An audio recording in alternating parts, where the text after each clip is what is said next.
Harold's Trip to the Sky by Crockett Johnson. Here's Harold with his purple crayon. One night, Harold got up, made sure there was a moon so that he wouldn't see things in the dark, and went to get a drink of water. He wondered about the things people see in the dark and where they come from. He was glad he couldn't see them in the moonlight. Suddenly he realized he didn't see anything at all in the moonlight. There was nothing to see. He was in the middle of a desert. No wonder he was so thirsty, but luckily he had brought his purple crayon, and he knew where to find water on a desert. What do you think he's drawing? Look how he uses a curvy line and more curvy lines. There was always a pool of it somewhere near a palm tree. Harold drank deeply. There was nothing like drinking nice cool water on a desert.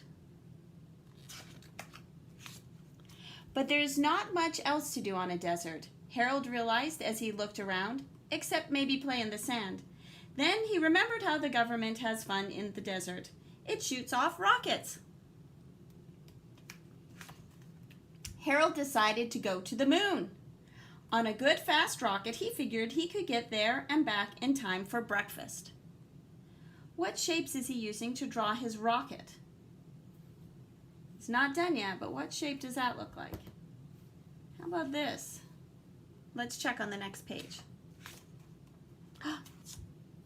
A rectangle and a triangle. He fired the rocket and off he went. But the rocket missed the moon. It missed it by a mile, and Harold went up and up, up and up, up and up. He went into the dark. Harold tried to see where he was going by the stars. He tried planets and comets. What he really needed to light the way was another moon. But when Harold looked closely, what he saw wasn't a moon. To his amazement, it was a flying saucer. Harold had heard about flying saucers. People saw them in the dark, and nobody knew who was inside flying them. That's kind of scary. He looks a little nervous. He decided he had better land his rocket right away. He landed it with a bump on the bottom of a strange planet. There was no danger of falling off so big a planet. However, Harold thought he would feel a little more comfortable at the top. So look how he's walking along the planet up to being right side up instead of upside down. He wondered what planet he was on. In the dark light of the stars, he looked for some sign that might tell him. What planet do you think he's on? Let's find out. He was on Mars. Harold had heard of men on Mars, so he yelled a couple of hellos, hopefully. Hello? Hello? Hello? He thought of the flying saucer out there. He thought of the things people see in the dark. He felt a great need for company. He was sure any person on Mars would be cordial to a visitor like Harold, who had come all this way to chat with him. He had to draw on his scant knowledge of what a person on Mars might look like. But his looks wouldn't matter in the dark, so Harold didn't care much what the person turned out to look like. He's starting to draw. Oh my, how many arms did the person have? 1, 2, 3, 4, 5, 6. All Harold wanted to know was there was some sort of friendly face close by, even if he couldn't see it clearly in the dark. Then all of a sudden, Harold did see it clearly. And it was the face of a thing.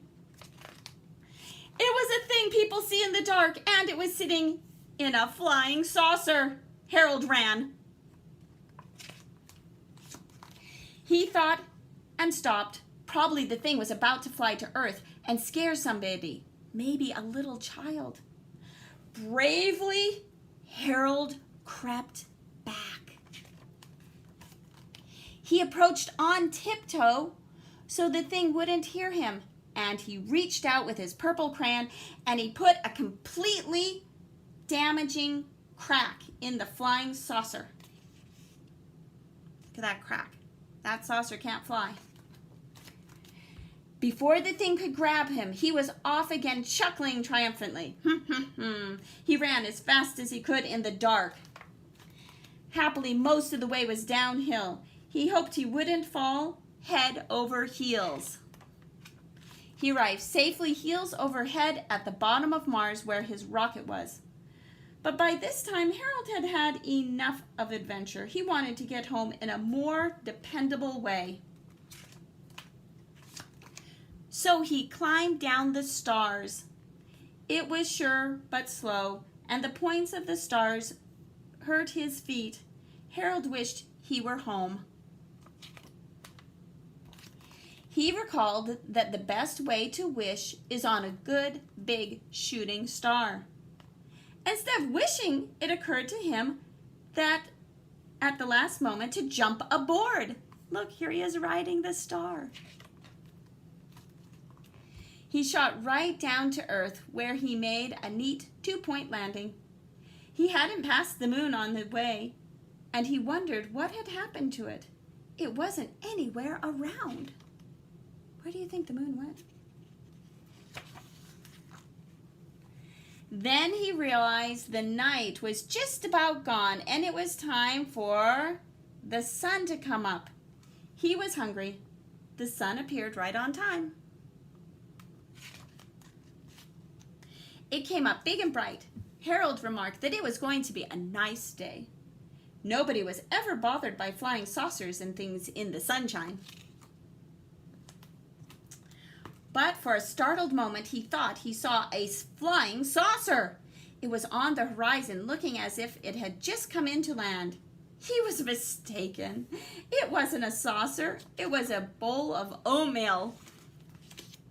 Harold happened to like hot breakfast. He quickly drew up a chair and sat down to eat. That's a fun book. I like how Harold uses his crayon and draws lines to draw different kinds of objects, including the rocket. He drew shapes to draw his rocket. He used the rectangle and the triangle.